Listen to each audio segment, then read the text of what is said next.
Traders අද 2026 ජූනි මාසේ 21 වෙනි ඉරිදා අපිට තියෙනවා ලේටස්ට්ම හෙඩ්ලයින් එකක් US Tehran set to hold high level talks in Switzerland. ඔයගලන්ට පැය කීපයකට කලින් මම වීඩියෝ එකක් අරගෙන ආවා. ඉරානය හෝමෝස් සමෘද්ධ සංධිය වසා දැමුවා. ඊශ්‍රායලයේ දිගින් දිගටම ලෙබනන් වලට එල්ල කරන ප්‍රහාර නිසා කතා කරමු මේ වීඩියෝ එකෙන්. දැන් ස්විට්සර්ලන්ඩ් වල ටෝක්ස් පටන් ගන්න නියමිතයි. සෙට් එකම දැන් ඔන්න හෙට යනවා. මේ පීස් ඩීල් එක එම නැත්තම් මේ සීස්ෆයර් එක නෙගෝෂියේෂන්ස් ගැන සාකච්ඡා කරන්න.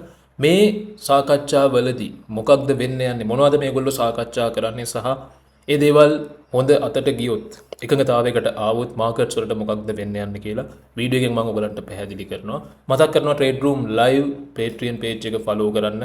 වීඩියෝ ඩිස්ක්‍රිප්ෂන් එකේ තියෙනවා link එක. ඒ වගේම ඔයගලන්ට screen එකෙත් trade room live Patreon page එකේ link එක බලා ගන්න පුළුවන්.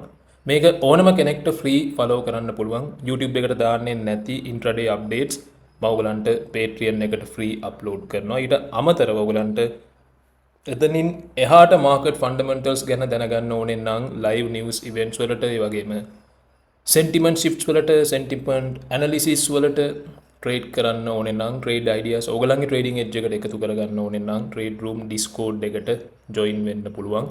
Discord group එක ගත්තොත් එම සම්පූර්ණයෙන්ම මේකේ මාකට් ෆන්ඩමෙන්ටල්ස් ගැන තමයි මම ફોකස් කරන්නේ.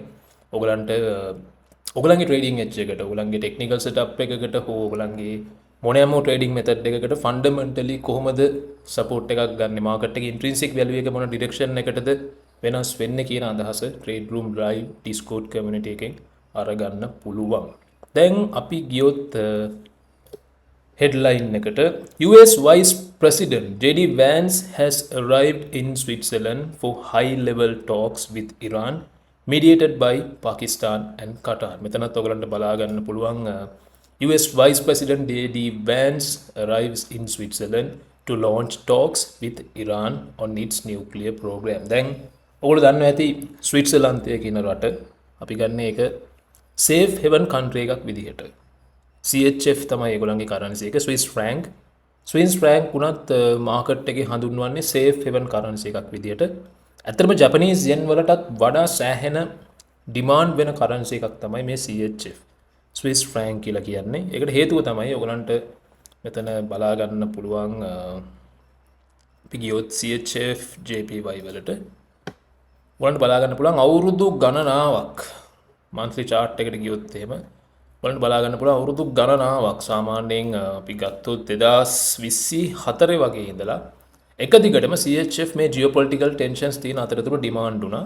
මේකට එක හේතුවක් තියෙනවා. මේ ජියෝපොලිටිකල් අප්ඩේට් එකට අමතරව මම මේ ඔයගලන්ට මේක පැහැදිලි කරලා දෙන්නේ එඩියුකේෂනල් ලෙසන් එකක් විදියට. CHF JPY ගත්තොත් මේ කරන්සිස් දෙකම සේෆ් හෙවන් කරන්සිස් දෙකක්. එකක් ස්විට්සර්ලන්ඩ් වල කරන්සි එක CHF, ජපනීස් යෙන් ජපාන් වලට අයිති කරන්සි එක. එතකොට ලෝකයේ දරුණු ජියෝපොලිටිකල් ටෙන්ෂන්ස් හෝ රෙසිස්ටන්ස් එහෙම නැත්නම් ආර්ථික අවපාත වගේ කාල වකවානුවල මේ ලෝකෙටම ප්‍රශ්න තියෙන කාලවල සාමාන්‍යයෙන් CHF එක තමයි ගෝල්ඩ් වලට පස්සේ වැඩිපුරම කරන්සිස් වලින් සේෆ් හෙවන් ඩිමාන්ඩ් එකක් අරගන්නේ. ඒකට හේතුවක් තියෙනවා. ඒ තමයි ජපානය ගත්තොත් එimhe ජපානය එක්ස්පෝර්ට් බේස් ඉකොනොමි එකක් තියෙන රට. ඒගොල්ලෝ ගොඩක් දුරට අපනයන ආදායමෙන් ජීවත් වෙන රටක්. හැබැයි ස්විට්සර්ලන්තය එහෙම රටක් නෙමෙයි. ඒගොල්ලෝ එක්ස්පෝර්ට් බේස්ඩ් ඉකොනොමි එකකින් ජීවත් වෙන රටක් නෙමෙයි. ඒගොල්ලන්ට ගෝල්ඩ් රිසර්ව්ස් තියෙනවා. ඒ වගේම ඒගොල්ලන්ට ලොකු කැපිටල් ෆ්ලෝ එකක්. ඒගොල්ලන්ගේ ඇන්ටි මනි ලොන්ඩරින් රූල්ස් අඩු නිසා ඒගොල්ලන්ට ලොකු කැපිටල් ෆ්ලෝ එකක් රටට එනවා. ඔයගොල්ලෝ දන්නවා ඇතිව සමහර දේශපාලඥයන්ගේ පවා සල්ලි ඉන්වෙස්ට් උනේ එහෙම නැත්නම් කැපිටල් එක ගලාගෙන ගියේ මේ ස්විට්සර්ලන්තයට. මොකද ඒගොල්ලන්ගේ මනි ලොන්ඩරින් පැත්තේ තියෙන නීති සෑහෙන අඩුයි. රයිට්. ඉතින් මේ ස්විට්සර්ලන්තය දැන් තෝරගෙන තියෙනවා මේ පාර US ඉරාන් පීස් ඇග්‍රීමන්ට් සම්බන්ධයෙන් කතා කරන්න. දැන් වයිස් ප්‍රෙසිඩන්ට් JD Vance ඇවිල්ලා තියෙනවා ස්විට්සර්ලන්තයට. JD Vance දුරෙන් ඉල්ලා අස්සුනා කියලාත් නිවුස් එකක් ගියා. මම දැක්කා. ඉතින් කොහොම වුණත් JD Vance ඔන්න ලෑන්ඩ් කරලා තියෙනවා ස්විට්සර්ලන්ඩ් වලට. එයාගේ වයිෆුත් එක්ක ඇවිල්ලා තියෙන්නේ. US Vice President JD Vance landed Sunday මේ අද තමයි in Switzerland to help formally launch negotiations with Iranian leaders over curbing Tehran's nuclear program and building out the fragile interim deal to end the war in Iran. Vance and his wife, Second Lady Usha Vance, arrived at Iman Air Base outside Lucene වචන හරිත දන්නේ නැහැ. At just before 6 a.m. local time according to his office. දැන් තවදුරටත් මේ කතා කරොත් the framework was signed last week අපි දැක්කා ගිය සිකුරාදා digitally මේ අස්සන් කිරීම සිද්ධ වුණා. ඒ අස්සන් කිරීම සිද්ධ වුණාට පස්සේ තමයි ඔය ඊශ්‍රායලයේ ආයේ ප්‍රශ්න ඇති කරගෙන දැන් ලෙබනන් එක්ක හෝමුස් වහගෙන තියෙන්නේ. ඊළඟට and now top US Iran negotiators are in a 60-day sprint to reach agreement on the technical details that hold massive implications for the world economy and global security. දැන් ලංකාවේ අපිට මොකක්ද වෙලා තියෙන්නේ මේ ප්‍රශ්න නිසා අපිට සිද්ධ වෙලා තියෙනවා පෙට්‍රල් ලීටරයකට රුපියල් 400කට වඩා ගෙවන්න. ඔගොල්ලෝ පෙබරවාරි මුලට ජනවාරි මුලට ගියොත් එහෙම සාමාන්‍යයෙන් පෙට්‍රල් වලට අපි ගෙව්වේ හරිම අඩු ගාණක් රයිට් මට මතක විදිහට 300 ගාණක් හරි 290 ගාණක් හරි හරියට මතක නැහැ ගාණ කොහොමුණත් දැන් ප්‍රශ්නේ තියෙන්නේ 390 ගාණක් නේ මට මතක නැහැ හරියට කොහොමුණත් දැන් ප්‍රශ්නේ තියෙන්නේ මේ දවස් 60කට එක්ස්ටෙන්ඩ් වෙන පීස් ඩීල් එක අතරතුර මේගොල්ලෝ කොහොමද මේක විසඳගන්න යන්නේ කියන එක. මොකද මේක මුළු ලෝකෙම බලාගෙන ඉන්න ඩිසිෂන් එකක් බොහොම තීරණාත්මක අවස්ථාවක්. හෝමුස් සමුද්‍ර සංධිය දැනට වහලා තියෙනවා. ඉතින් හෝමුස් ඕපන් කරගන්න තමයි හෝමුස් විවෘත කරගන්න තමයි හැමෝම උත්සාහ කරන්නේ. මුළු ලෝකෙම බලන් ඉන්නේ මේ හෝමුස් විවෘත වෙයි කියලා. හෝමුස් විවෘත වුණොත් අපිට මාස 2-3ක් ඇතුළත ආපහු තෙල් මිල අඩු කරගන්න පුළුවන් වෙයි.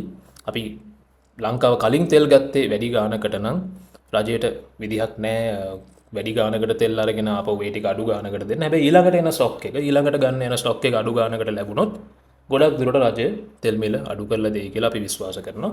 කොහොම වුණත් දැන් මෙතනදී where do Iran's political fractions stand on the US peace deal? Iran's rival political camps are locking horns over a memorandum of understanding with the US. ඉතින් මෙතන ඔයගලන්ට බලා ගන්න පුළුවන් මේ ඉරානයේ රාජ්‍ය ත්‍රාන්තිකයන් බොහොම කල්පනාවෙන් බොහොම විමසිල්ලෙන් ඉන්න මේ ඇමරිකාවේ කොන්දේසි ගැන දැන් මෙතන ඔයගලන්ට කියන Iran Supreme Leader Mojtaba Khamenei's reservations about his country's interim peace deal with the United States have emboldened the country's hardline political grouping, which opposes any concession with Washington. Iran's new supreme leader appears to have handed responsibility for the deal over to President Masoud Pezeshkian, a relative moderate who is now under fire from a more hardline camp that believers war with the US could restart soon. එතකොට දැන් ඔයගලන්ට මතක ඇති කීප වතාවක්ම මේ piece deal එක එම නැත්තම් මේ කොන්දේසි ටේබල් එකට අරගෙන ආවා මේසෙට අරගෙන ආවා. හැබැයි ඒ හැම වතාවකම ඉරානය එකඟ වුණේ නැහැ ඇමරිකාවේ කොන්දේසි වලට. මොකද සමහර කොන්දේසි සාධාරණ නැහැ කියලා ඉරානය කිව්වා. ඩොනල්ඩ් ට්‍රම්ප් කිව්වා සම්පූර්ණයෙන්ම නියුක්ලියර් ප්‍රෝග්‍රෑම් එක නවත්තන්න ඕන කියලා. ඉරානය ඒකට එකඟ වුණේ නැහැ. කලින් වතාව ඉරානය කිව්වා අපිට අලාභ වලට සල්ලි ඕනේ කියලා. ඇමරිකාව කිව්වා 7-5ක්වත් ගෙවන්නේ නැහැ කියලා. ඊට පස්සේ ඉරානය පටන් ගත්තා හෝමුස් හරහා යන නැව් වලින් ටෝල් ෆ්‍රී එකක් ගන්න. ඒ ටෝල් ෆ්‍රී එකෙන් තමන්ගේ රටට ආදායමක් කරගන්න. ඒකට ඇමරිකාව කැමති වුණේ නැහැ. දැන් ඔයගේ ප්‍රශ්න කීපයක්ම තිබුණා. කොහොම වුණත් මේ පාර මෙන්න මේ කරුණු ටික ගැන තමයි MOU එකෙන් මේගොල්ලෝ සාකච්ඡා කරන්න යන්නේ. අපි බලමු මොනවද මේ කරුණු ටික මේ කොන්දේසි ටික මොකක්ද කියලා. Iran and the US declared the immediate and permanent cessation of military operations in all fronts including in Lebanon and committed not to initiate war or military operations against each other. එතකොට ලෙබනනයත් ඇතුළුව සම්පූර්ණයෙන්ම military operations නවතිනවා. මේ MOU එක හරියට sign වුණොත් සම්පූර්ණයෙන්ම එකිනෙක අතර එල්ලවන ප්‍රහාර සම්පූර්ණයෙන්ම නවතිනවා. Upon signing, right, අත්සන් කළාට පස්සේ the US will begin lifting its naval blockade and fully end the embargo, and Iran will make arrangements for the safe passage of commercial vessels with no charge for 60 days only. එතකොට දැන් මේ memorandum එක වළංගු වෙන්නේ දවස් 60කට. මේක හරියට අත්සන් වුණාට පස්සේ ස්විට්සර්ලන්තයේදී මේ සාකච්ඡා මට්ටමේ පස්සේ මේක හරියට අත්සන් වුණාට පස්සේ හෝමුස් සමුද්‍ර සංධිය විවෘත වෙනවා. එතකොට හෝමුස් හරහා ගමන් කරන කිසිම නැවකින් කමර්ෂල් වැසල් එකකින් කිසිම චාර්ජ් එකක් ඉරානය ගන්නෙ නැහැ. හැබැයි දවස් 60ක් යනකම් විතරයි. ඒ අතරතුර තව දේවල් ෆයිනලයිස් කරගන්න ඕනේ. ඒතර දවස් 60කට මේ දේවල් නවතිනවා. හෝමුස් විවෘත වෙනවා. කිසිම charge එකක් අරගන්නේ නැහැ. Upon signing and until the termination of sanctions, the US will issue waivers for the export of Iranian crude oil, petroleum products and derivatives. දැන් මේ තෙල් මිල සෑහෙන අඩු වෙන කතාව මේක තමයි. ලෝකෙම බොර තෙල් මිල අඩු කරගන්න පුළුවන් ටර්ම් එක මේක තමයි. අත්සන් කළාට පස්සේ ඇමරිකාව ඉරානයට පනවලා තියෙන බදු අයින් කරගන්නවා.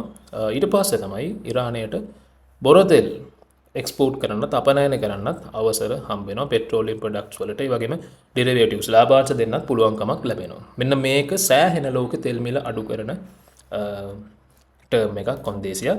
ඉතින් මේක මේ විදිහට වුණොත් සෑහෙන හොඳයි අපිට දෙයනේ කියලා මාස 4-5ක් ඇතුළත ආපහු පෙට්‍රල් ටිකක් අඩුවට ගන්න පුළුවන්. The US undertakes to make fully available for use the frozen uncertain funds and assets of Iran upon implementation of the MOU. The two sides will mutually agree on the procedures related to the release of these funds during negotiations. එතකොට ඇමරිකාව තහනම් කරගත්ත, සීස් කරගත්ත, hall කරගත්ත ඉරානයේ funds සහ assets ඒවා ආපහු ඉරානයට ලබා දෙන්න එකඟතාවයක් තියෙනවා මේ මෙමොරන්ඩම් එක හරියට අත්සන් වුණාට පස්සේ. දැන් මේ දේවල් ටික වුණොත් මාකට්ස් වලට මොකක්ද වෙන්නේ? හැබැයි අමතක කරන්න එපා දවස් 60කට තමයි මේක වළංගු වෙන්නේ. මේ MOU එක සයින් වෙන දවස් 60කට.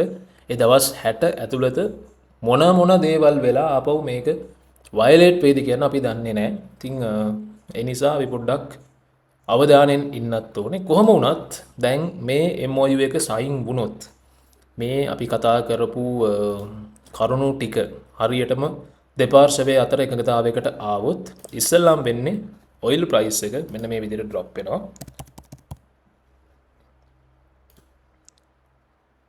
ඔයිල් ප්‍රයිස් එක එහෙම වුණොත් අපිට ආපහු මෙන්න මේ $70 ලෙවල් එක රයිට් මේ ඔක්කොම රිමූව් කරොත් අපිට ආපහු ඔයිල් ප්‍රයිස් එක $70 ලෙවල් එකට ඩ්‍රොප් වෙනවා බලා ගන්න පුළුවන්. මොකද අපිට 2025 සාමාන්‍ය ඔක්තෝබර් මාසෙත් තිබුණේ ඔයිල් ප්‍රයිස් එක $60-65 අතර. එතකොට අපව $60 හෝ 70 අතර ඔයිල් ප්‍රයිස් එක ඩ්‍රොප් වෙන්න පටන් ගන්නවා. මේ ඉරානයට ආපහු බොර තෙල් එක්ස්පෝර්ට් කරන්න ඒ වගේ තිබුණු සම්බාධක අයින් වුණොත් ඒගොල්ලන්ට ඒ දේවල් ටික ලැබුණොත් ග්ලෝබලි ඔයිල් ප්‍රයිස් එක ආපහු $70-60 අතර ලෙවල් එකකට ඩ්‍රොප් වෙනවා. ඊට පස්සේ ඩොලර් ඉන්ඩෙක්ස් එක. දැන් මේ ඩොලර් ඉන්ඩෙක්ස් එක සෑහෙන ඩිමාන්ඩ් වුණා ග්ලෝබල් ඉන්ෆ්ලේෂන් එකත් එක්ක. Kevin Warsh interest rates hiking comments දුන්නට පස්සේ කමෙන්ට්ස් කියන ඇත්තටම නිකන් පොඩි හින්ට්ස් ටිකක් තමයි දුන්නේ. ඒ නිසා සෑහෙන ඩොලර් ඉන්ඩෙක්ස් එක ඩිමාන්ඩ් වුණා. ඔයගලන්ට බලා ගන්න පුළුවන්. යුරෝ USD සෙල් වුණා. ඊට පස්සේ ඩේලි ටයිම් ෆ්‍රේම් එකෙන් බැලුවොත් ඔයගලන්ට පේන ඇති යුරෝ USD සෑහෙන සෙල් වුණා. ඉතින් යුරෝ USD මම සෙල් ෆෝකාස්ට් එකක් දුන්නා Patreon එකේ. GBP USD සෙල් වුණා. ඔයගොල්ලෝ දකින්න ඇති ඒ ට්‍රේඩ්ස් සෑහෙන කල් මම හෝල් කරගෙන හිටියා. USD JPY සෑහෙන ඩිමාන්ඩ් වුණා. ඒකත් මම හෝල් කරගෙන හිටියා. දැන් මේ ග්ලෝබල් ඉන්ෆ්ලේෂන් එක අඩු වෙන්න ප්‍රධාන හේතුවක් තමයි ඔයිල් ප්‍රයිස් එක ඩ්‍රොප් වෙන එක. එතකොට ඔයිල් ප්‍රයිසස් ඩ්‍රොප් වෙන්න පටන් ගත්තොත් මේ MOU එක සයින් කළාට පස්සේ අපිට මාස 2-3ක් ඇතුළත ආපහු ග්ලෝබල් ඉන්ෆ්ලේෂන් එක අඩු වෙනවා බලා ගන්න පුළුවන්. ග්ලෝබල් ඉන්ෆ්ලේෂන් එක අඩු වෙන්න පටන් ගත්තම ඉතින් මොකක්ද වෙන්නේ? ක්‍රමක්‍රමයෙන් ගෝල්ඩ් ප්‍රයිස් එක රිකවර් වෙන්න පටන් ගන්නවා. ඊට අමතරව ඩොලර් ඉන්ඩෙක්ස් එක ආපහු ඩ්‍රොප් වෙන්න පටන් ගන්නවා. මොකද ඩොනල්ඩ් ට්‍රම්ප් ආපහු හිමීට ඉන්ට්‍රස්ට් රේට්ස් ඊසිං සයිකල් එකට එන්න පුළුවන්. කෙවින් වෝෂ් උනත් ඉන්ට්‍රස්ට් රේට්ස් ඊසිං සයිකල් එකට යයි ඉන්ෆ්ලේෂන් එක අඩු වෙන නිසා. එතකොට අර වැඩි කරගෙන ආපහු එහෙම නැත්නම් හෝකිෂ් උන සෙන්ට්‍රල් බැංක්ස් ඔක්කොම ආපහු ඉන්ට්‍රස්ට් රේට්ස් ඊසිං සයිකල් එකට යන්න පටන් ගන්නවා. තම තමන්ගේ රටවල් වල ඉන්ෆ්ලේෂන් එක අනුව. US 30 ඔයගලන්ට අප් වෙනවා බලා ගන්න පුළුවන්. ඔයගලන්ට AUD USD අප් වෙනවා බලා ගන්න පුළුවන් වෙයි. AUD JPY, NCD JPY, GBP JPY ඔයගලන්ට අප් වෙනවා බලා ගන්න පුළුවන් වෙයි. ඉතින් මෙන්න මේ විදිහට මාකට් සම්පූර්ණයෙන්ම ආපහු උඩු යටිකුරු වෙන්න පටන් ගන්නවා මේ MOU එක හරියට සයින් කරගත්තොත්. නමුත් අමතක කරන්න එපා තාමත් අපිට හරි තීන්දුවකට එන්න බෑ. මොකද දවස් 60කට තමයි මේ MOU එක වැලිඩ් වෙන්නේ. ඒ දවස් 60 ඇතුළත මම අර කලින් කිව්වා වගේ ඊශ්‍රායලය සහ ලෙබනන් අතර මොන වගේ ප්‍රශ්නයක් වේද කියන අපි දන්නේ නැහැ. ඒ නිසා මේ කාලෙදී long term market එක දිහා බලලා තීන්දුව తీරන ගන්නවට වඩා day to day එහෙම නැත්නම් intraday sentiment updates වලට speculate කරන එක තමයි වඩා හොඳ. ස්පෙකියුලේෂන් කියලා කියන්නේ අපි පොඩි පොඩි තැන් වලින් එන්ටර් වෙලා profits book කරන එක. swing positions හෝ long term position entries වලට යන එක මේ දවස්වල එච්චර හොඳ මදි. දැන් USDJPY නම් මම swing entry එකක හිටියා. මොකද එතන මට validity එකක් තියෙනවා. interest rate පැත්තේ ලොකු divergence එකක් තියෙන නිසා. නමුත් අනිත් major currencies වලදී ඔයගොල්ලෝ විශේෂයෙන් gold එහෙම ඔයගොල්ලෝ trade කරනවා නම් පොඩ්ඩක් පරිස්සමෙන්. මොකද මේ දවස්වල හරි ඉක්මනට මේ යුද්ධයට සම්බන්ධව market updates වෙනස් වෙනවා. ඒ නිසා ඔයගොල්ලෝ කල්පනාවෙන් ඉන්න major geopolitical updates ගැන අවධානය යොමු කරන්න. මොකද ඔයගොල්ලෝ මේ දැන් දාපු ට්‍රේඩ් එක අනිත් පැත්තට නෙගටිව් සයිඩ් එකට යන්න පුළුවන් geopolitical sentiments වෙනස් වෙන විදිහ අනුව. එහෙනම් ට්‍රේඩර්ස් අපි බලමු මොකද වෙන්නේ කියලා. තව පැය කීපයක් තියෙනවා markets open වෙන්න. ඉතින් gold ගත්තොත් මට හිතෙන දේ තමයි gold තා පොඩ්ඩක් drop වෙයි මම ඊයේ කිව්වා වගේ. සමහර විට almost open කළොත් gold price එකේ recovery එකක් බලා ගන්න පුළුවන් වෙයි. ආපහු 4200 4300 levels වලට අපිට NFP gap එකක් clear වෙන්න තියෙනවා. ඒකත් තාම clear වුණේ නැහැ. ඉතින් market sentiment එක වෙනස් වෙන විදිහ අනුව හැමතිස්සෙම market volatility එක වෙනස් වෙනවා. ඒ නිසා අවධානයෙන් ඉන්න. data ගැන data focus කරන්න කියලා කියන්නේ data වලින් තමයි intrinsic value එක වෙනස් වෙන්නේ. intrinsic value එක වෙනස් වෙන විදිහ අනුව තමයි volume එක market එකට inject වෙන්නේ. right එහෙනම් traders අපි හම්බෙමු තව වීඩියෝ එකකින්. good luck හැමෝටම.